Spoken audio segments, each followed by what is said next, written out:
மீண்டும் ஒரு விஷயம் ஆண்டவருடைய முகத்தை நோக்கி பார்த்து ஒரு விஷயம் கொண்டாடி இந்த வார்த்தையை ஒப்பு கொடுத்து நான் ஒரு விஷயம் ஜோம் பண்ணி கொள்றது இல்லை ஆன்மாவின் மனப்படுங்கள். தகப்பனே, இந்த காலை வேளையில் உங்களுடைய முகத்தை நோக்கி பார்க்க நிலத்தில் வந்திருக்கிறோம் ஐயா. பேசும் அடியேன் கேட்கிறேன்னு சொன்னபடி ஆண்டவரே, இந்த நாளிலும் வானமும் பூமியும் ஒளிந்து போனாலும் ஆண்டவரே, உங்களுடைய வார்த்தை ஒருபோதும் ஒளிந்து போவதில்லை என்று சொன்னபடி ஆண்டவரே, இந்த நாளில் இந்த இடத்திலே உங்களுடைய கிருபை வெளிப்படுவதாக, இரக்கம் வெளிப்படுவதாக, உங்களுடைய கிருபை காருண்யம் இந்த இடத்திலே வெளிப்படட்டும் ஆண்டவரே. வேதம் சொல்லுகிறபடி எங்கள் மத்தியிலே விழாவி எங்கள் தேவனாய் இருக்கிறேன் என்று சொன்னபடி ஆண்டவரே, நாங்கள் விருதாவா இந்த இடத்திலே கூடி வரவில்லை ஆண்டவரே. தேவனை தேடுகிறவர் அவர் ஒன்றொன்றும் தம்மை தேடுகிறவனுக்கு பலன் அளிக்கிறவண்டும் இதயத்திலே விசுவாசம் உள்ளவர்களாய் இந்த இடத்திலே கடந்து வந்திருக்கிறோம் ஆண்டவரே. நமக்கு அநேக காரியங்கள் உண்டு. அது இருந்தாலும் ஆண்டவரே, உங்களுடைய சமூகத்திலே உங்களுடைய காரியங்களை கேட்க பார்க்க ஆண்டவரே அந்த இடத்திலே நாங்கள் வந்திருக்கிறோம். எங்கள் மத்தியிலே வேதம் சொல்லுகிறபடி சபை நடுவிலே ஆலயத்திலே உலாவுகிற தேவன் என்று வேதம் சொல்லுகிறது ஆண்டவரே. அதை நாங்கள் நம்புகிறோம், அதை விசுவாசிக்கிறோம் ஆண்டவரே. ஒருவேளை ஆண்டவரை பேசுகிற நான் ஒரு அற்பமானாக இருக்கலாம் ஆண்டவர், ஆனால் உங்களுடைய வார்த்தை உயிருள்ளதாக இருக்கிறது, அது ஜீவனுள்ளதாக இருக்கிறது ஆண்டவரே. எங்களோடு பேசுவீராக, வந்திருக்கிற ஜனங்களோடு பேசுவீராக. ஒரு ஒரு ஒரு கிருபை, உங்களுடைய தயவு, உங்களுடைய காரணம் இந்த இடத்திலே எங்களோடு என்னப்பட்டு இந்த 100 பலன் கொடுக்க கர்த்தர் கிருபை செய்வீராக. நடத்துகிற பேசுகிறேன் உங்களுடைய வார்த்தை கொடுக்கிற என்னைக்கும் தருவீராக. இயேசுவின் நாமத்திலே மன்றாடுகிற நல்ல பிதாவே, ஆமென் ஆமென். மீண்டுமாய் இந்த இடத்திலே நாங்கள் கூடி வந்திருக்கிறோம். ஆண்டவராகிய இயேசு கிறிஸ்துவின் நாமத்தினாலும் இவ்வளவு திருச்சபையின் சாரிலும் கிருபையும் சமாதானம் உண்டாகி அது நம்மிடத்திலே பெருகுவதாக பெருகுவதாக. முடிச்சிருக்கிறீங்க எல்லாரும்? முடிச்சிருங்க, முடிச்சிருங்க தெரியல. ஓகே, இந்த நாளிலும் நாங்கள் இந்த இடத்திலே சமருக்கு ஓகே, நாங்கள் கொஞ்சம் வெளிச்சமாக இருக்கும், குளிர் குறைவாக இருக்கும், பழிக்கிட்டு வந்துடலாம். விண்டருக்கு கொஞ்சம் கஷ்டமாக தான் இருக்கும். ஆண்டோடைய சமூகத்திலே நாங்கள் காலையில், அதாவது ஞாயிற்றுக்கிழமை லீவு நாள், படுத்து கொஞ்சம் குளிருக்கு படுத்து ஒரு அங்கே அப்படி இருந்து வரலாம். ஆனாலும் இந்த இடத்துல நாங்கள் எல்லாவற்றையும் விட்டு இந்த இடத்துல நாங்கள் கூடி வந்திருக்கிறோம். வேதம் சொல்லுகிறது, மனுஷன் உலகம் முழுவதை ஆதாயப்படுத்தி கொண்டாலும் தன் ஆத்மாவை நஷ்டப்படுத்தினால் அவனுக்கு என்ன லாபம்னு சொல்லி, அப்போ இந்த ஆத்மா என்ன செய்யணும்னா நஷ்டப்பட்டு போயிடும் வேதம் சொல்லுகிறது. இதனுடைய பிரசங்க முகவரியா. அப்போ இந்த ஆத்மா என்ன செய்யணும்னு சொன்னால் நஷ்டப்பட்டு போகும்போது வேதம் சொல்லுவார். இந்த உலகம் முழுவதையும் மலையை தூக்கி கையில் வச்சிருந்தாலும் இந்த ஆத்மா ஒரு நாங்கள் கடவுளை தேட விட்டோம்னு சொன்னால், கடவுளோட தூர போகிறோம்னா நம்முடைய ஆவி கடவுளுக்கு தூர இருந்தோன்னு சொன்னால் இந்த ஆத்மா நஷ்டப்பட்டு போயிருக்கும். வேதம் சொல்லுகிறது, தன் ஆவியை அடக்காத மனுஷன் மதிலிட்டிருந்த பாழான பட்டணத்தை போல இருப்பான். ஒரு வீட்டுக்கு அல்லது ஒரு வீட்டுக்கு ஒரு வேலி இல்லாட்டி எப்படி இருக்கும் சொல்லுங்க பாபம்? எல்லாம் உள்ளுக்க வரும். என்ன அதுபோல என்ன செய்யறான் பிசாசு? என்ன செய்யமாட்டா, கெச்சிக்கிற சிங்கம் போல நம்ம சுற்றி வகை தேடி சுற்றி திரிகிற சொல்லி வேதம் சொல்லுகிறது.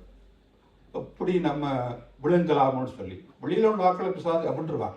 அது நம்ம தானே பிரச்சனை இல்லை. ஆனால் இது கொஞ்சம் தெரியுது, இதுக்குள்ள தேச அல்லேலூயான்னு சொல்லி கொண்டு கொஞ்சம் தெரியுது. இவர்களை பிடிக்கிறதுக்கு என்ன செய்வான்னு சொன்னா, அந்த ஆவியில தொடர்பை கடவுளோட தொடர்பை துண்டித்து விடுவான். துண்டித்து விட்டா என்ன செய்யும்? கடவுளோட தொடர்பு நமக்கு உலகத்துக்குள்ள போனோன்னா அந்த கடவுளுடைய அந்த தொடர்பு இல்லாத எல்லாம் அற்று போயிடும். அற்று நாங்கள் எது செய்தாலும் அது ஒரே மாதிரி தான் இருக்கும். ஆகவேதான் இந்த ஆத்மாவை நாங்கள் காத்து கொள்ள வேண்டியது மிக முக்கியமாக இருக்கும். அதனால தான் நாங்கள் இந்த இடத்துல காலை நமக்கு இவ்வளவு கஷ்டங்கள் இதுகள் இந்த பிள்ளைகளோட இந்த இடத்துல நாங்கள் கூடி வந்து நம்முடைய ஆண்டவரை நாங்கள் ஆராதிக்கிறோம். இது நம்முடைய பார்வையில் ஒரு அற்பமாக இருக்கலாம், ஆனால் கர்த்தருடைய பார்வையில் வெளியேற பெற்ற ஒரு நேரமாக இருக்காது இந்த இடத்துல. அதுதான் நாங்கள் பார்க்கணும்.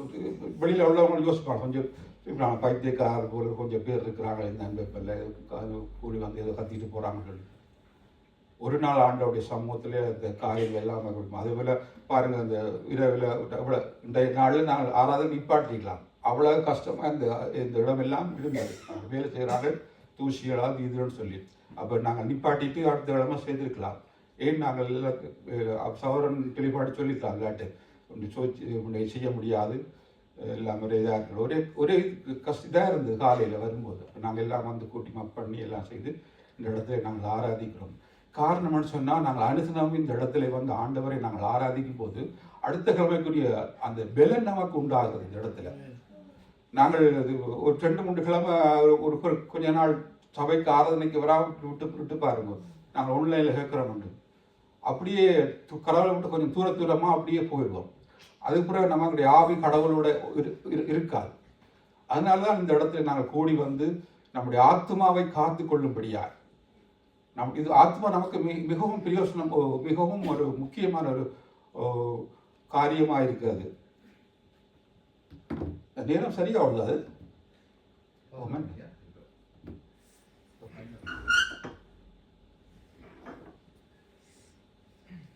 ஓகே, இந்த ஆத்மாவை ஆத்மாவை காத்துக் கொள்வது மிகவும் முக்கியமான ஒரு காரியமாக இருக்கிறது. நம் உலகத்துக்கு யாரும் என்னமும் சொல்லிட்டு போகலாம், ஆனால் நம்முடைய ஆத்மாவை நாம தான் காத்துக்கொள்ள வேண்டிய ஒரு சூழ்நிலை கட்டாயம் இருக்கிறது. இல்லாட்டி லாசரும் ஐஸ்வர்யான்ற கதை மாதிரி தான் இருக்கு நமக்கு. என் தகப்பனே லாசரு விரலால் துவச்சி தண்ணியை நினைச்சு விடணும்னு சொன்ன மாதிரி தான் இருக்கு. அப்படித்தான் இருக்கு. கடவுளை விட்டு தூரம் அந்த ஆத்மாவை நம்ம காத்துக்கொள்ள வேண்டாம். பாருங்க, ஒரு வசனத்தை வாசிங்க. யாத்ராகம், இது என்னுடைய பிரசங்கெல்லாம் சும்மா சொல்லிட்டு போகணும். யாத்ராகம் 9:21 வாசிங்க இருக்க.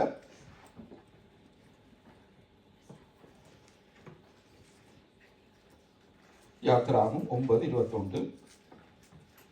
அவன் கர்த்தருடைய வார்த்தையை மதியாமல் போனானோ அவன் தன் வேலைக்காரரையும் தன் மிருக ஜீவன்களையும் வெளியிலே விட்டு விட்டான். ஓகே, இதில் வாசி பாருங்க. எவன் 9ஆம் அதிகாரம் 21ஆம் வசனம். எவன் கர்த்தருடைய வார்த்தையை மதியாமல் போனானோ அவன் தன் வேலைக்காரரையும் தன் மிருக ஜீவன்களையும் வெளியிலே விட்டு விட்டான். அப்போ இதிலிருந்து நாங்கள் என்னத்தை கற்றுக்கொள்ளணும்னா, இந்த கடவுளுடைய வார்த்தையை நாங்கள் எவ்வளவாய் கவனிக்க வேண்டும் சொல்லி இந்த வேதம் சொல்லுகிறது. கடவுளுடைய வார்த்தையை மதியாமல் இந்த காரியம் நடக்குது பாருங்க. பார்வோனுக்கும் மோசேக்கும் யுத்தம் நடக்குது. யுத்தம்னு சொன்னால் மோசே சொல்கிறான் ஜனங்களை விடன்னு சொல்லி, பார்வன் சொன்னான் இல்லை விட மாட்டேன்னு சொல்லி. அப்போ ஆண்டவர் சொல்கிறான் இந்த முறை பசைகிறன் பாருன்னு சொல்லி போட்டு கல்மழையை வரிசிக்க அப்படின்னு வேதம் சொல்கிறது. இப்போ கல்மழையை அப்போ அங்கே சொல்கிறது என்னன்னு சொன்னால், முதல் வசனத்தை வாசிங்க, 20 வாசிங்க இருக்கு. பார்வோனுடைய ஊழியக்காரரில் அவன் கர்த்தருடைய வார்த்தைக்கு பயப்பட்டானோ அவன் தன் வேலைக்காரரையும் தன் மிருக ஜீவன்களையும் வீடுகளுக்குள் ஓடி வர பண்ணினான். பாத்தீங்களா, கடவுளுடைய வார்த்தைக்கு நாங்கள் எவ்வளவு பயப்பட வேணும்னு சொல்லுங்க ஆகும், கனம் கொடுக்கணும்னு சொல்லுங்க ஆகும், கர்த்தருடைய சமத்தை எப்படி தேடணும்னு சொல்லுங்க ஆகும். கடவுள் சொல்றான், எவன் கர்த்தருடைய வார்த்தையை மதியாமல் போனானோ அவன் வெளியில எல்லாத்தையும் விட்டு விட்டான். 25 வாசிங்க இருக்க. எகிப்து தேசம் அங்கும் மனிதரையும் மிருக ஜீவன்களையும் வெளியிலே இருந்தவைகள் அவைகளோ அவைகள் எல்லாவற்றையும் அந்த கல்மலை அழித்து போட்டது. அது வெளியின் பயிர்களை எல்லாம் அழித்து வெளியின் மரங்களை எல்லாம் முறித்து போட்டது. பாத்தீங்களா, கர்த்தருடைய வார்த்தை மதியாம போனா வருகிற காரியம் அழிவு வரும். கடவுளுடைய 2 கமராக போகுது. நீங்க யார் கேட்குறீங்களோ எனக்கு தெரியாது. இதுல இருந்து பேச வேண்டிய கவனமா பேச வேண்டியது என்ன ஆகும். முந்தி நமக்குள்ள பேசுறது தவறி ஒரு வார்த்தையை சொல்லிட்டா அப்படி இப்போ இதில் போகுது. அப்புறம் அதை பிடிச்சிடுவாங்க, நீ இப்படி எப்படி சொல்லலாம்னு சொல்லி அது ஒரு கண்டனா இப்போ யூடியூப்பில் வந்து பெரிய இதாக போயிடும். அதனால இதில் ரெண்டு கவனமாக பேச வேண்டியிருக்கு. வேதம் சொல்லுகிறது, எவன் கர்த்தருடைய வார்த்தையை மதியாமல் போனால் அழிவு உண்டாகும் வேதம் சொல்லுகிறது. அது நீங்கள் யாராக இருந்துட்டு போகலாம், பிரச்சனை இல்லை. நீங்கள் மலையை தூக்கி கையில் வச்சு ஏதோ செய்துட்டு போகலாம், ஏதோ நீங்கள் பெரிய ஆக்களாக இருக்கலாம். ஆனால் இந்த வேதத்தை கடவுளுடைய வார்த்தையை நீங்கள் மதிக்காமல் போனால் உங்களுக்கு வருகிறது அழிவு. அப்படிதான் வேதம் சொல்லுகிறது. இப்போ நாங்கள் நினைக்கலாம், இப்போ இது எப்போ வந்தது, எப்போ என்ன வந்தது, இது எப்போ இந்த இப்படி வந்தோன்னு சொல்லி. ஆதியிலே தேவன் வானத்தையும் பூமியும் சிருஷ்டித்தார், அவ்வளவுதான் எனக்கு சொல்ல தெரியும். ஆதியிலே நம்முடைய ஆண்டவர் உருவாக்கினார் எல்லாத்தையும். பிதாவாகிய தேவன் கர்த்தராகிய இயேசு கிறிஸ்து. அப்போ கடவுளுடைய வார்த்தையை நாங்கள் கவனமாக கேட்டு நம்முடைய ஆத்மாவை நாங்கள் காத்துக்கொள்ள வேண்டியது மிக முக்கியமாக இருக்கிறது. ஆகவே இந்த காலை வேளையிலே நாங்கள் எல்லாருமே ஆண்டவருடைய சமூகத்திலே ஆண்டவரை நோக்கி கூடி வந்திருக்கிறோம். 2-3 பேர் என் நாமத்திலிருந்து எங்கு கூடினாலும் அங்கே நான் இருக்கிறேன்னு சொல்லி நம்முடைய ஆண்டவர் நம்ம சொல்லியிருக்கிறார். அவர் பொய் சொல்லி ஒரு மனுஷன் இல்லை, மனம் மாறா ஒரு மனப்புத்திரன் அல்ல. இந்த இடத்துல நம்முடைய ஆண்டவர் உலாவுகிறார்னு வேதம் சொல்கிறோம். அந்த விசுவாசத்துடன் நாங்கள் வந்திருக்கிறோம்.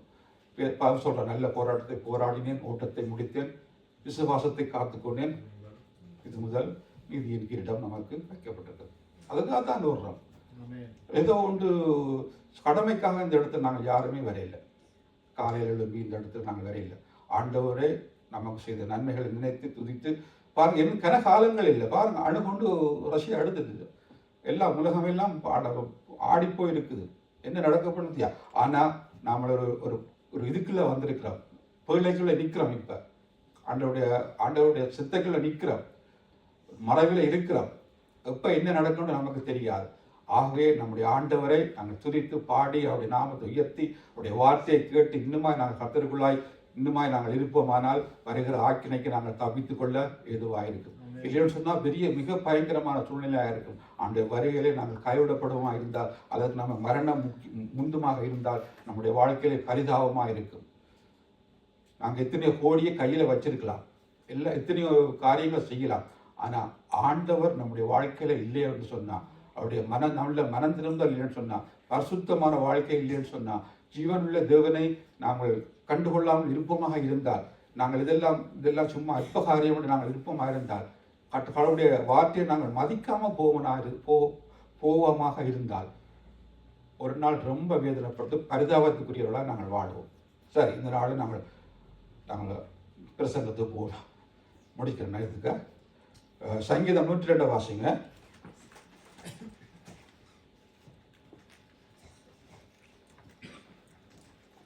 சங்கீதம் 102 அதிகாரம்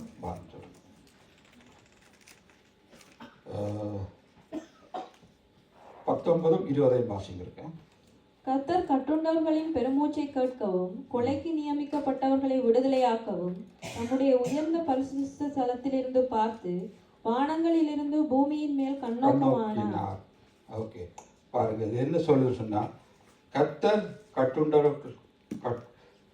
கட்டுண்டவர்களின் பெருமூச்சை கேட்கவும் கொலைக்கு நியமிக்கப்பட்டவர்களை விடுதலையாக்கவும். அப்ப என்ன சொல்றது வேதம்? ஒருவருடைய வாழ்க்கையிலும் ஒரு பெருமூச்சை கேட்கிற தேவன் சொல்லி வேதம் சொல்லுகிறார். கருவில இருந்து கல்லறைக்கு போக மட்டும் ஒவ்வொரு மனுஷனுக்கும் ஒவ்வொரு பெருமூச்சு. அந்த பெருமூச்சில் ஒவ்வொருத்தரும் விடுகிற பெருமூச்சில் அதில் 1000 கதை இருக்குது இல்லையா? ஒவ்வொருத்தரும் விடுற அதாவது அந்த கவலை, வியாகுலம், கஷ்டம், துன்பம் அதெல்லாம் ஒன்றா சேர்ந்து அது நமக்கு அந்த பெருமூச்சாக வருது. இந்த வியாதி எப்போ நம்ம விட்டு போகும், இந்த கஷ்டம் எப்போ விட்டு நம்ம போகும், இந்த கவலை நம்ம விட்டு எப்போ போகும், நாம் விடுகிற அந்த பெருமூச்சு இருக்குல்ல, அது என்ன செய்யறாரா? கர்த்தர் கேட்கிறார். நம்முடைய வியாகுலத்தை கர்த்தர் கேட்கிறார், நம்முடைய துன்பத்தை கர்த்தர் கேட்கிறார், நம்முடைய கவலையை கர்த்தர் கேட்கிறார், நம்முடைய வியாகுலங்களை கேட்டார். நம்ம இந்த இடத்துல சில காரியங்களை நாங்கள் யாரிடத்திலும் சொல்ல முடியாதுன்னு, சில காரியங்கள் நாங்கள் சொன்னால் ஏதாவது சொல்லி நம்முடைய வாழ்க்கையில் ஏதாவது காரியத்தை சொல்லி ஆறுதல் அடையோம்னு சொல்லி யார்கிட்டையும் சிலரோட சொல்லுகிறோம். சிலர் உண்மையாக இருக்கிறார்கள், சிலர் நாங்கள் சொல்லுவோம். ஆனால் வீட்டை போகிறதுக்கு இடையில அது யூடியூப்ல வந்துடும். உண்மையா சொல்லி ஒரு ஆறுதல் அடையும் சொல்லி சொன்னால் அது, ஆனால் சில நம்பிக்கைக்குரியவர் இருக்கிறார்கள், சிலர்கிட்ட சொல்லுனா அது உடனே நாங்கள் போயிடும். அப்போ எல்லாட்டையும் நம்ம சொல்ல முடியாது. அப்போ நாங்கள் ஆண்டவரிடத்தில் சமூகத்தில் வந்து துதிக்கு ஆண்டோடைய விண்ணப்பம் பண்ணும்போது நம்முடைய ஆவி கர்த்தருடைய ஆவியிலே அங்கே ஒருமனப்படும் போது நம்முடைய பெருமூச்சை கடவுள் என்ன செய்கிறார்?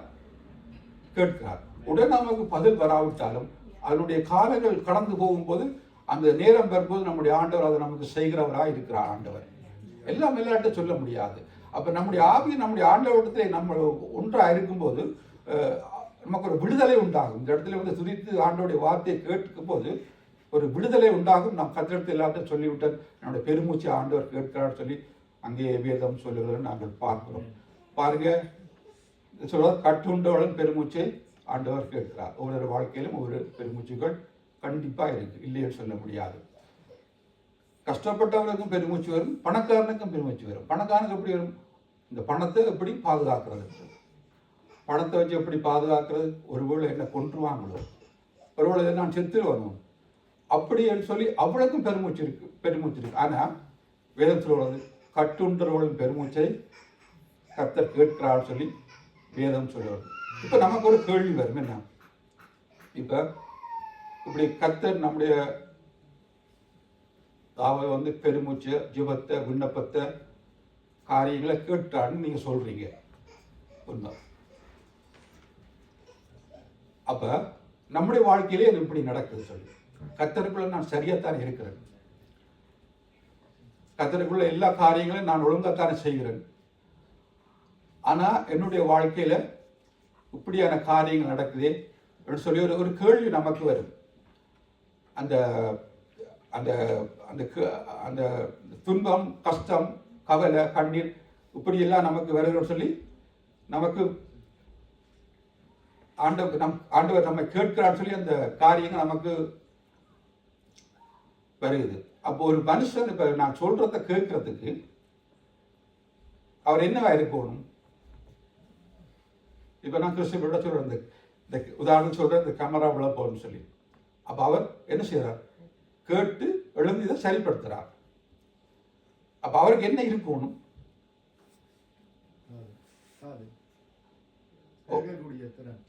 இல்ல, காது இருக்குது, உயிர் இருக்கணும். என்ன உயிர் இருந்தா தான் காது கேட்கும், எல்லாம் அங்கங்களெல்லாம் செயற்படும். அப்ப அவருக்கு உயிர் இருக்கிற அப்படின்னா அதை கேட்டு இந்த காரியத்தை சரிப்படுத்துறார். அதே போல நாங்கள் என்ன செய்யறோம்? இந்த இடத்துல உயிருள்ள கடவுளை ஆராதிக்கிறோம். உயிர் இருந்தால் தானே காது கேட்கும். செத்து ஆள்கிட்ட போய் சொன்ன கேட்கும் ஏதாவது இல்லை. அப்ப இந்த இடத்துல நாங்கள் உயிருள்ள ஆண்டவரை நாங்கள் ஆராதிக்கிறோம். அப்ப அந்த கேள்வி நமக்கு வரும், உயிருள்ள ஆண்டவரை நாங்கள் ஆராதிக்கிறோம்னா நம்முடைய வாழ்க்கையில் இவ்வளவு பிரச்சனை நடக்குது, இவ்வளவு காரியங்கள் நடக்குது, சரியாகுது இல்லை. சில சரியாகுது, சிலது நாட்கள் எடுக்குது, சிலது நின்று கொண்டே போகுது. இதெல்லாம் என்னது கண்டு பாருங்க. இது நமக்கும் எனக்கும் உங்களுக்கும் மாத்திரம் அல்ல இந்த கேள்வி. இந்த வேதத்துல இருக்கிற நிறைய பரிசுத்தவான்களுக்கும் இருக்கு இந்த கேள்வி, அநேகருக்கு இருக்குது. நான் சொல்றேன் பாருங்க, அடுத்து வாசிங்க இருக்க. இது அதுக்கு மேல் பாருங்க, கிதியோன் நட்ட ஆண்டவன் சொல்றார். வாசிங்க இருக்க 6:13 வாசிங்க. ஒன்று இந்த நியாயபதியில் 6:13 வாசிங்க.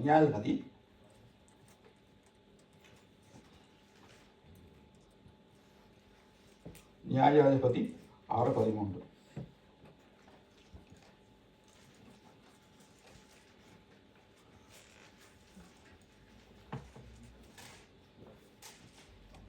அப்பொழுது கிதியோன் அவரை நோக்கி, என் ஆண்டவனே, கர்த்தர் எங்களோடு இருந்தால் இவைகளெல்லாம் எங்களுக்கு நேரிடுவானேன்? கர்த்தர் எங்களை எகிப்திலிருந்து கொண்டு வரவில்லையா என்று எங்கள் பிதாக்கள் எங்களுக்கு விவரித்து சொன்ன அவருடைய அற்புதங்களை எல்லாம் அங்கே. இப்பொழுது கர்த்தர் எங்களை கைவிட்டு மீதியானியர் கையில் எங்களை ஒப்பு கொடுத்தா இருக்கிறார் என்றான். பாத்தீங்களா? கிதியோனுடைய வாழ்க்கையில அவர் சொல்றான், ஆண்டவரே, அமலேக்கியரிடம் மிதியானியரிடம் அங்கே போய் நீ யுத்தம் பண்ணு சொல்ல, ஆண்டவரே நீர் எங்களோட கூட இருந்தால் இப்படியெல்லாம் நடக்குதா? நாங்கள் இப்படி கஷ்டப்பட்டு விதைச்சு அறுவடை செய்தா மீதியானியர், அமலேக்கியர் இப்படியா வந்து எல்லாத்தையும் அள்ளி கொண்டு போறாங்களே. எங்களுடைய பிதாக்கள் எங்களுக்கு சொல்லியிருக்கிறாங்க உங்களை பற்றி, செங்கடலை பிளந்த ஆண்டவர், எரியோ தகத்த ஆண்டவர், வல்லமை உள்ள ஆண்டவர், சர்வ வல்லமை உள்ள ஆண்டவர், பெரியவர், உன்னதமானவர்னு சொல்லி. ஆனா அந்த அற்புதங்கள் எல்லாம் இப்ப எங்க ஆண்டவர்? எல்லாம் போச்சுதா? எவ்வளவு கஷ்டப்படுற நாங்கள், உங்களுடைய அற்புதங்கள் எங்கேன்னு சொல்லி அங்கே கிதியோ அங்கே அந்த அங்கே சொல்றதை நாங்கள் பார்க்கிறோம். இது அங்க தூதம் சொன்னான், பராக்கிரமசாலியை கர்த்தர் உன்னோடு இருக்கிறான்னு சொல்லி. ஆனா கேட்கிறாங்க, உங்களுடைய ஆண்டவரே இந்த அற்புதங்கள் எல்லாம் எங்க? நாங்கள் எவ்வளவு கஷ்டப்படுறோமே, இவ்வளவு விதை வச்சு, இவ்வளவு எல்லாத்தையும் சேர்த்து வச்சு கஷ்டப்பட்டு பிரயாசப்பட்டு எல்லாத்தையும் செய்து முடிக்க அவன் வந்து எல்லாத்தையும் அள்ளி கொண்டு போறானே, எங்க எங்களோட அற்புதம்? அடுத்த எலியா பாருங்க. எலியா என்ன சொல்றான்? வானத்திலேருந்து அக்கினி இறக்கின ஒரு மனுஷன், மழை பெய்யாதபடி வானத்தை அப்படி அடைச்ச மனுஷன், பெரிய ஒரு அற்புதம் செய்த ஆண்டு எலியா. எசபேல் சொல்றார், நாளைக்கு உன்னை தலை எடுக்காம நான் விட மாட்டேன்னு சொல்லி. எலியா என்ன செய்கிறார், ஒரு நாள் பயணம் போய் ஒரு சூரச்செடிகளை படுத்துட்டார். எவ்வளவு பெரிய ஆள் தெரியுமா எலியா? ஒரு பொம்பளைக்கு பயந்து போய், ஒரு பெண்ணுக்கு பயந்து போய், ஒரு சூரச்செடிகளை பயந்து அதில் ஜெபம் பெற, ஆண்டவரே என்னை எடுத்துக்கொள்ளும், என் பிதாக்களை பார்க்கலாம் நான் நீதிமான இல்லை, என்னை எடுத்துக்கொள்ளும் சொல்லி அங்கே சொல்வதை நாங்கள் பார்க்கிறோம். அப்ப இந்த பரிசுத்த வாழ்க்கையெல்லாம் அந்த ஆண்டவருடைய வல்லமை, ஆண்டவருடைய அந்த கிரிகை, ஆண்டவர் நடப்பித்த காரியங்கள் எல்லாவற்றையும் டக்குன்னு மறந்து போயிடுறார்கள். டக்குன்னு மறந்து போய் வானத்தில் இந்த அக்கி நிறக்கின மனுஷன் போய் சூழச்செடிகளை படுத்திருக்கிறார்.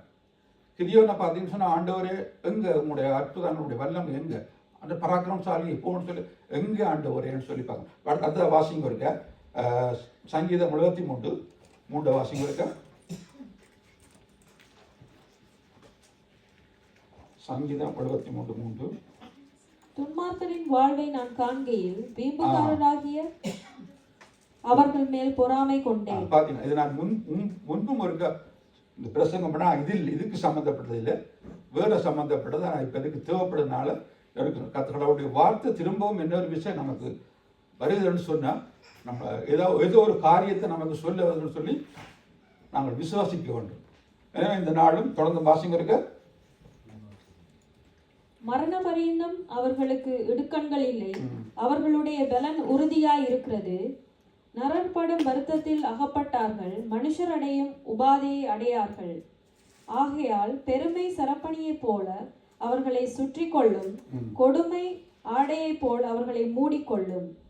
அவர்கள் கண்கள் கொழுப்பினால் எடுப்பாய் பார்க்கிறது, அவர்கள் இருதயம் விரும்புவதிலும் அதிகமாய் நடந்தருகிறது. அவர்கள் சீர்கட்டு போய் அகந்தையாய் கொடுமை பேசுகிறார்கள், இருமாப்பாய் பேசுகிறார்கள்.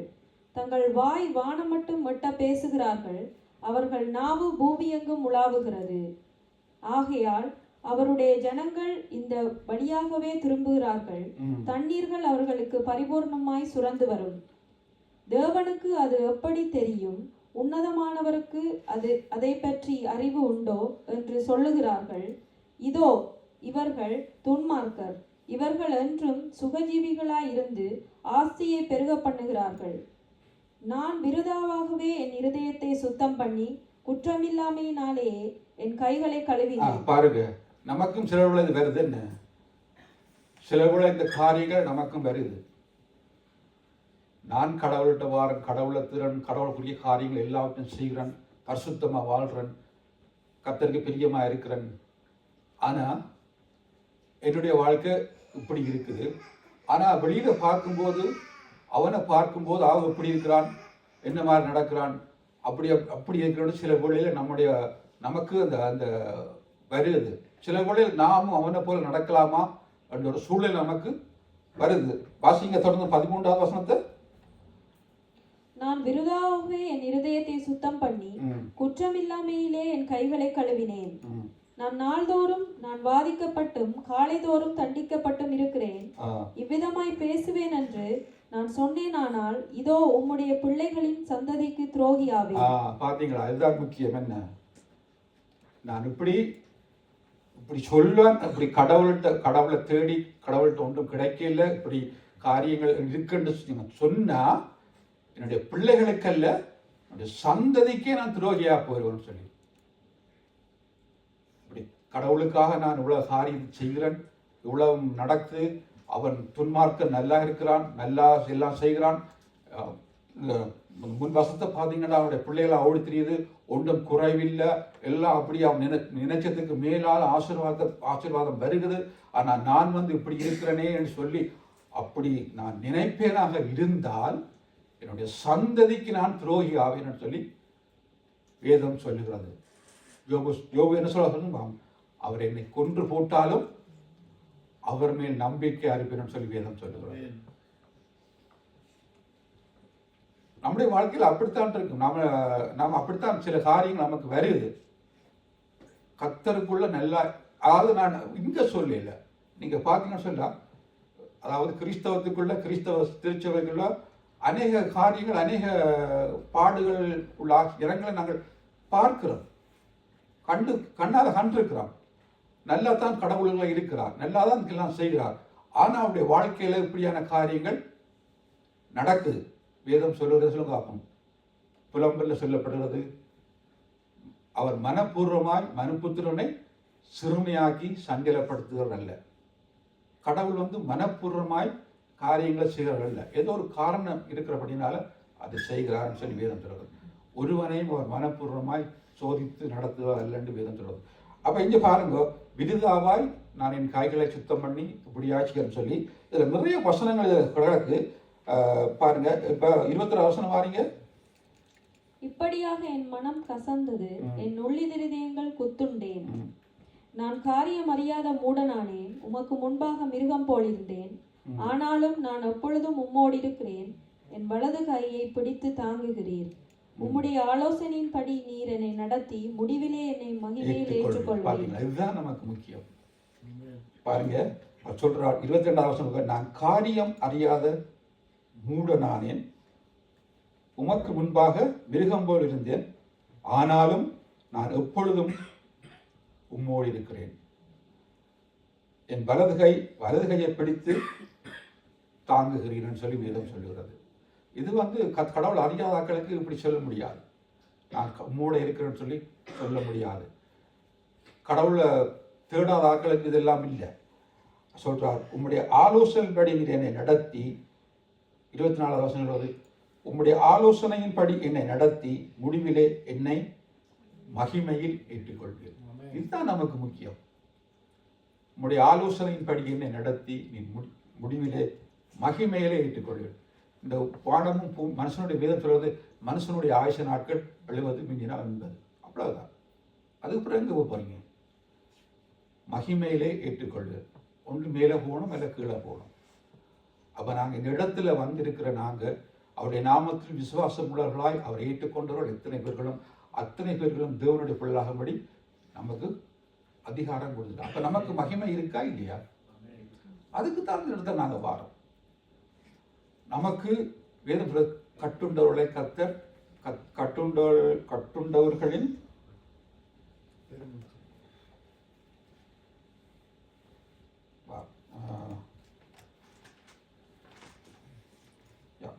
கர்த்தர் கட்டுண்டவன் பெருமூச்சை கேட்கவும் கொலைக்கு நியமிக்கப்பட்டவர்களை விடுதலை ஆக்கவும் சொல்லி வேதம் சொல்லுகிறது.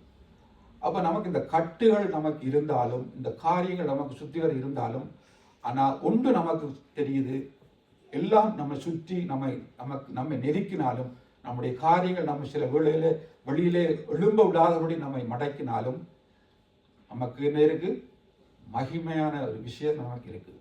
ஆனால் உண்டு, கடவுளுக்குள்ள நாங்கள் உண்மையாக இருந்தால் தான் அதெல்லாம் நடக்கும். நாங்கள் எல்லாவற்றையும் செய்துட்டு மனசும் மாம்சம் விரும்பினபடி நாங்கள் நடந்து எங்களுக்கு மகிமை இருக்குமென்றா ஒரு காலம் இருக்காது. அது எங்களை நாங்கள் ஏமாற்றி கொள்கிறோம். அதனால் நாங்கள் எவ்வளவு பிரச்சனை நமக்கு வந்தாலும் நம்முடைய பெருமூச்சை நம்முடைய ஆண்டவர் கேட்கிறார். அந்த விசுவாசம் நமக்கு இருக்கணும். இதெல்லாம் அப்படி இல்லை, போய் அது இதுன்னு சொல்லி நாங்கள் நம்முடைய விசுவாசத்தின்படி நமக்கு ஆக கிடவது. அப்போ ஆண்டவருடைய வசனம் சொல்லுது, கர்த்தர் நம்முடைய பெருமூச்சை கேட்கிறார். நமக்கு வருகிற காரியங்கள் துன்பமாக இருந்தாலும் அதில் ஏதோ ஒரு நன்மையை நமக்கு வச்சிருக்கிறார். அது நமக்கு செய்ய இல்லையா, இந்த காரியங்கள் நடக்கலையா, ஒரு நாள் நம்முடைய ஆண்டவரை சந்திக்கிற ஒரு நாள் வரும். அப்போ நாம் ஆண்டவரத்தில் கேட்கலாம். இதே காரியங்களான் பாருங்க. இன்னும் ஒரு யோபும் சொல்றான். யோபு 21, யோபு வாசிங்க. யோபு 21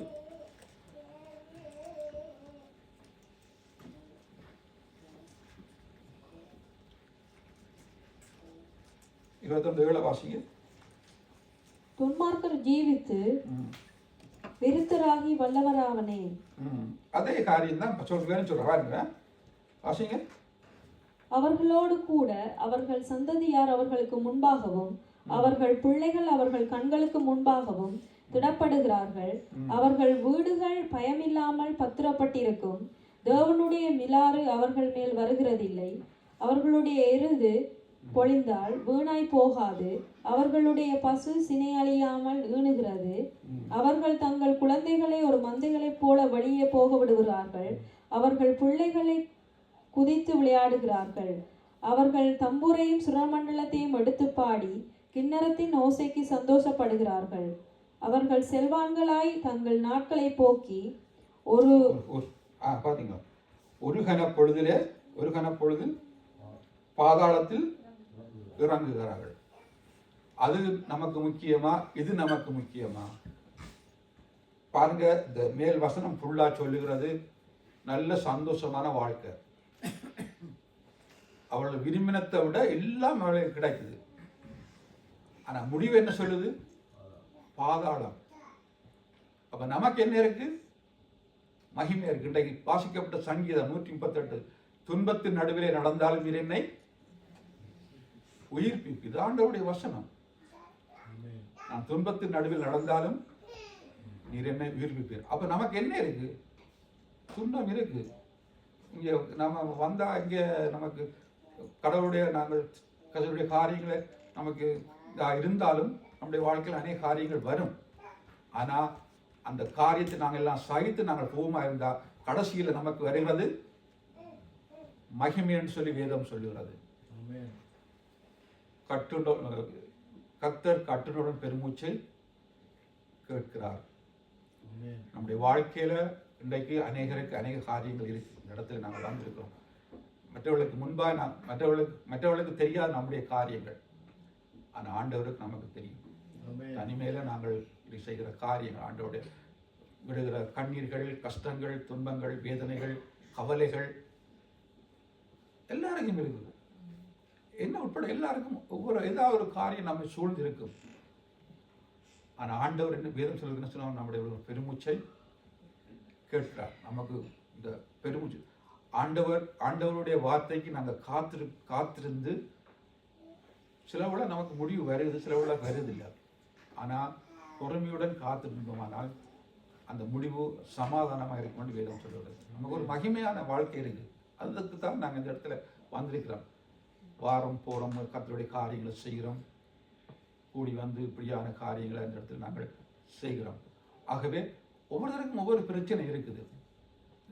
ஒருத்தருக்கு விசா பிரச்சனை இருக்கும், ஒருவருக்கு பண பிரச்சனை இருக்கும், ஒருவருக்கு கடன் பிரச்சனை இருக்கும், ஒருவருக்கு ஏதாவது கடவுளுக்குள்ள நாங்கள் உண்மையா இருந்தோம்னு சொன்னா நாங்கள் விடுகிற கண்ணீர்கள், பெருமூச்சுகள், வேதனைகள் கர்த்தர் கேட்கிறார்.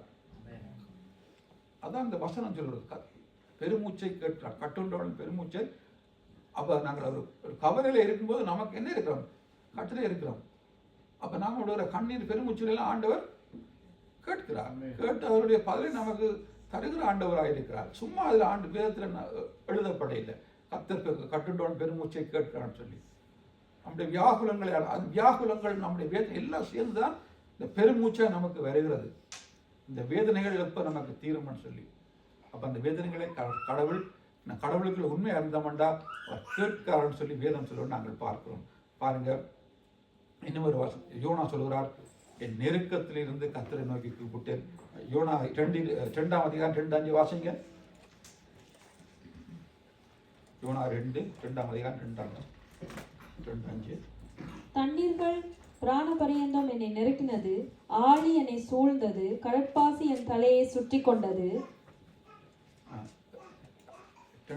வாசிங்க.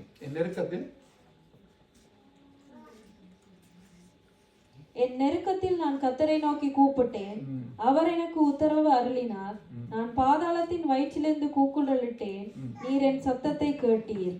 பாத்தீங்களா?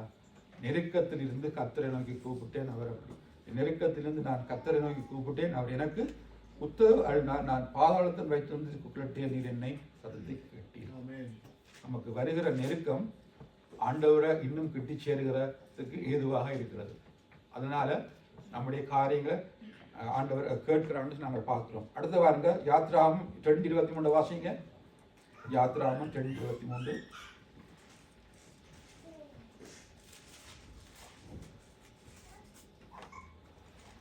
சில காலம் சென்றபின் எகிப்தின் ராஜா மரித்தான். இஸ்ரவேல் புத்திரர் அடிமைத்தனத்தினால் தவித்து முறையிட்டு கொண்டிருந்தார்கள். அவர்கள் அடிமைத்தனத்திலிருந்து முறையிடும் சத்தம் தேவ சந்நிதியில் எட்டினது. வாசிங்க. தொடர்ந்து 24. தேவன் அவர்கள் பெருமூச்சை கேட்டு தாம் ஆபிரகாமோடும் ஈசாக்கோடும் யாக்கோபோடும் செய்த உடன்படிக்கையை நினைவு கூர்ந்தார். தேவன் இஸ்ரவேல் புத்திரரை கண்ணோக்கினார். தேவன் அவர்களை நினைந்தருளினார். பாத்தீங்களா, அடிமத்திலிருந்து முறையிடும் பாருங்க. சில காலம் சென்ற பின் எகிப்தின் ராஜா மரித்தான். இஸ்ரவேல் புத்திரர் அடிமைத்தனத்தில் தவித்து முறையிட்டுக் கொண்டிருந்தார்கள். அவர்கள் அடிமைத்தனத்திலிருந்து முறையிடும் சத்தம் தேவ சந்நிதியில் எட்டினது.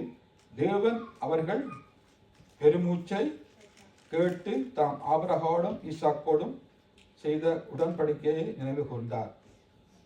430 வருஷம் அங்கே அடிமைத்தனத்திலே இருக்கிறார்கள். வேதம் சொல்லுகிறது அவருடைய ஜீவனை அவர்கள் கசப்பாக்கினார்கள் சொல்லி அந்த இடத்துல வாசிங்க. பிறகு 13ஆம் வசனத்தை வாசிங்க. 1:13 வாசிங்க. எகிப்தியர் இஸ்ரவேல் புத்திரரை கொடுமையாய் வேலை வாங்கினார்கள். சாந்தும் செங்கலுமாகிய இவைகளை செய்யும் வேலையினாலும் வயலில் செய்யும் சகலவித வேலையினாலும் அவர்களுக்கு அவர்கள் ஜீவனையும் கசப்பாக்கினார்கள். அவர்களை கொண்டு செய்வித்த மற்ற எல்லா வேலைகளிலும் அவர்களை கொடுமையாய் நடத்தினார்கள். பாத்தீங்களா, 12ஆம் வசனத்தை வாசிங்க. ஆனாலும் அவர்களை எவ்வளவு ஒடுக்கினார்களோ அவ்வளவாய் அவர்கள் 13 வாசிங்க. 13 எகிப்தியர் இஸ்ரவேலை கொடுமையாய் வேலை வாங்கினார். கொடுமையாய் வேலை வாங்கினார்கள் என்று வேதம் சொல்கிறது. யோசேப்பை அறியாத ஒரு ஆள் தோன்றான். அந்த செத்து போயிட்டார் அந்த ராஜா. அப்ப கொடுமையாய் வேலை வாங்கி அந்த அடிமைத்தனத்துல இருந்து ஆண்டவருடைய சந்நிதியில் அந்த ஆண்டவரை நோக்கி முறையிடுறாங்க. இப்படி அந்த அந்த அந்த பெருமூச்சு வேதம் சொல்லுகிறது. அவர்கள் பெருமூச்சை தேவன் கேட்டாக்கி மோசேயும் ஆரோனையும் அங்கே அனுப்பினார்னு சொல்லி நாங்கள் பார்க்கிறோம் இந்த வேதத்திலே. எனவே இந்த நாளும் இன்றைய நாளும் ஆண்டவருடைய சமூகத்திலே நாங்கள் வந்திருக்கிறோம். அவ நம்முடைய விண்ணப்பங்கள், சுபங்கள், கண்ணீர்கள் எல்லாவற்றையும் கேட்கிற ஆண்டவர் நம் மத்தியிலே இருக்கிறார். காரணம், அவர் உயிரோடு இருக்கிறார். உயிருள்ள ஆண்டவர், வானத்தையும் பூமியும் உண்டாக்கின ஆண்டவர் இந்த இடத்திலே நம் மத்தியிலே ஆண்டவருடைய வார்த்தையை கேட்கும்படியாக நாங்கள் வந்திருக்கிறோம். எனவே அவர் பெருமூச்சை கேட்டார்னு சொல்லி நாங்கள் வேதம் சொல்லுகிறது. அவர் கொடுமை இந்த யாத்திரா வந்து நீங்கள் வாசிங்கன்னு சொன்னால் நிறைய காரியங்கள் அங்கே நடக்கிறதை நாங்கள் பார்க்கிறோம். பாருங்க, சில 23 வசனம் 2:23 வாசிங்க. சில காலம் சென்ற எகிப்து ராஜா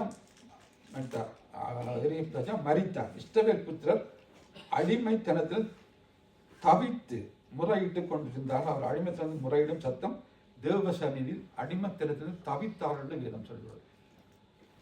அப்ப நமக்கு சில நேரத்தில் எப்படி பிரச்சனை வரும்போது என்ன செய்யறோம்? தவிக்கிறோம். அப்ப தவிக்கும் போது என்ன சொல்றோம்? சில நேரத்தில் சொந்த மாம்சத்துல முடிவெடுத்து சில காரியங்களை செய்து அது பெரிய பிரச்சனையாக வந்து முடியுது. ஆனா வேதம் சொல்கிறது அவர் முறையிட்டார், தேவனிடத்தில் முறையிட்டார்னு சொல்லி வேதம் சொல்கிறது. நம்மளுக்கு ஒரு பிரச்சனை வரும்போது, வேதனை வரும்போது நாம் என்ன செய்யணும்? ஆண்டவருடைய சமூகத்திலேருந்து நாங்கள் முறையிடும் போது அல்லது ஜெபம் பண்ணும்போது நாங்கள் சொல்லும்போது அந்த பெருமூச்சான காரியங்களை கடவுள் கேட்கிறான்னு சொல்லி வேதம் சொல்லி நாங்கள் பார்க்கிறோம். கர்த்தர் கட்டுண்டவன் பெருமூச்சை கேட்கிறான்னு சொல்லி வேதம் சொல்றாரு. இந்த நாளிலும் ஆண்டவருடைய சமூகத்தில் வந்திருக்கிற உங்களுக்கு நீங்களும் நானும் இந்த இடத்துல வந்திருக்கிறோம். என்ன பிரச்சனை உங்களுக்கு இருக்குன்னு எனக்கு தெரியாது. ஆனால் எனக்கு தெரியும் என்ன பிரச்சனை எனக்கு இருக்குன்னு சொல்லி. அப்போ நாங்கள் ஆண்டவருடைய சமூகத்தில் பாருங்க, நாங்களும் இந்த இடத்துல வந்து நாங்கள் வரும்போது எங்களுக்கு 1000 பிரச்சனை இருந்தது. 1000 பிரச்சனை இருந்தது. ஆண்டவருடைய சமூகத்தில் வந்து ஒவ்வொரு பிரச்சனையா போய் இன்றைக்கு ஒரு அளவுக்கு தலை நிமிர்ந்து நிற்கிறோம் இந்த இடத்துல இல்லையா? நாங்கள் ஒரு காலத்தில் தெருவில் நின்ற மாதிரி நின்றோம். என்ன கஷ்டப்பட்டு நின்றோம், ரோட்டில் நின்றோம். அப்படியே ஆண்டவர்கிட்ட வந்து ஜெபம் பண்ணி காரியங்கள் ஆண்டவர் வாய்ப்பு பண்ணி இன்றைக்கு இந்த இடத்துல இருந்து ஆண்டவருடைய வார்த்தை சொல்லும்படியாக கர்த்தர் கிருபை பாராட்டுகிறார். எங்களால் ஒன்றும் உண்டானதில்லை, எல்லாருடைய இரக்கம். அது எங்களால் நடந்ததா? நாங்கள் என்ன செஞ்சோம்? ஒரு நாள் நமக்கு யுத்தம் நடக்கும்போது என்ன செய்தோம்? ஓடினோம் புருஷலுக்கு. ஆனால் ஒன்று நடக்கல. எப்படி எங்களுக்கு நெகட்டிவ் இருந்ததோ அப்படியே தான் நெகட்டிவ் இருந்தது. ஒரு காரியம் நடக்கல. தேசத்துல எல்லாம் அமைதியாக வந்தோம்னா இங்கே எங்களுக்கு எல்லாம் நன்மையாய் மாற்றினார் ஆண்டவர். நாம என்ன சொந்த மாம்சத்தில் நாங்கள் நினைக்கிறோம் அங்கே சண்டை நடந்தால் இங்கே நமக்கு விசா கிடைக்கும் சொல்லி. ஆனால் அந்த காரியம் நமக்கு நடக்கல. அங்கே சமாதானம் நடக்கும்போது இங்கே ஆண்டவர் நமக்கு விசால் தந்திருக்கிறார். சட்டத்தை மாற்றினார், காலங்கள் எல்லாவற்றையும் மாற்றி அப்படியாய். காரணம், நம்முடைய ஆண்டவரை நாங்கள் தேடும்போது, அவருடைய காரியங்களை உண்மையாக செய்யும்போது, சில காரியங்களை பாருங்க, மார்க்பிளஸில் ஸ்ரீலங்காவுக்கு அனுப்புறதுக்கு வைத்திருந்தார்கள். என்ன ஒரு நம்பிக்கையும் அந்த இடத்துல இல்லை, ஒரு நம்பிக்கையும் இல்லை. எம்பசி கொண்டு போகிறாங்க, கொண்டு போயிட்டு சைன் வைக்கிறாங்க. நானும் சைன் பண்ணேன் எம்பசியில். அதுக்கு பிறகு லோயர் சொல்கிறா, நீ ஏன் சைன் பண்ணிட்டு? அவன் கொண்டு வரான், சைன் பண்ண நான் என்ன ஏறது? சைன் பண்ணிட்டேன். அப்போ சைன் பண்ண அடுத்தது பாஸ்போர்ட், அடுத்தது அனுப்புகிற பிளான். அப்படியே நிறைய காரியங்கள் அந்த இடத்துல மார்க்பிளஸுக்கு போனால் நீங்கள் வெளியில் வர்றது ரொம்ப கஷ்டம், ரொம்ப கஷ்டம். ஏதோ கடவுளுடைய கிருபையினால அந்த இடத்துல விட்டு அற்புதம், கடவுளுடைய காரியத்தினால இந்த இடத்துக்கு வெளியில் வந்து அது அநேக காரியங்கள் நம்முடைய வாழ்க்கையில் இருக்குது. அப்போ கடவுள் நம்முடைய காரியங்களை நாம் ஜெபம் பண்ணி கடவுளை நோக்கி பார்த்து கடவுளுக்கு நல்ல காரியங்கள் செய்யும்போது அவர் நம்முடைய ஜெபங்களை கேட்டு நமக்கு உதவி செய்கிற ஆண்டவராக இருக்கிறார். அதே போல தான் உங்களுக்கும் எனக்கு மீண்டுமாய் அது உதவி செய்ய போதுமா. இதெல்லாம் அந்த உதவிகள், அந்த காரியங்கள் எல்லாம் இருந்தாலும் நமக்கு ஒன்று முக்கியம், இந்த மகிமையிலே அல்லது இந்த கடைசி முடிவு தான் நமக்கு முக்கியம். அதுதான் நாங்கள் பார்க்கணும். இந்த வேதத்தில் பார்க்குறோம் பாருங்க, கொலைக்கு நியமிக்கப்பட்டவர்கள் சொல்லி வேதம் சொல்லி 2 காரியம் சொல்லுது. இப்போ சொல்றதுக்கு எனக்கு நேரம் இல்லை. எனவே இந்த நாளிலும் நான் இதோடு நான் அந்த காரியத்தை முடிக்கிறேன். கர்த்தர் கட்டுண்டவன் பெருமூச்சை கேட்கிறார்ன்னு சொல்லி வேதம் சொல்கிறபடி நமக்கு என்ன பிரச்சனை இருந்தாலும் நம்முடைய ஆண்டவரத்தை நாம் சொல்லும்போது, ஆண்டவருடைய சமூகத்தில் வரும்போது, ஆண்டவரை தேடும்போது, ஆண்டவருடைய காரியத்தை நாங்கள் அற்பமாக எண்ணாதபடிக்கு கடவுளுடைய வார்த்தையை மதித்து, கடவுளுடைய வார்த்தைக்கு பயப்பட்டு, கடவுளுடைய வார்த்தைக்கு நாங்கள் நடுங்கும் போது கர்த்தர் நமக்கு நன்மை செய்கிற ஆண்டவராக இருக்கிறான்னு சொல்லி வேதம் சொல்றது. எனவே இந்த நாளும் ஆண்டவருடைய நாமத்துக்கு மகிமை உண்டாக தொடர்ந்து சகோதரன் வந்து நடத்துவார்.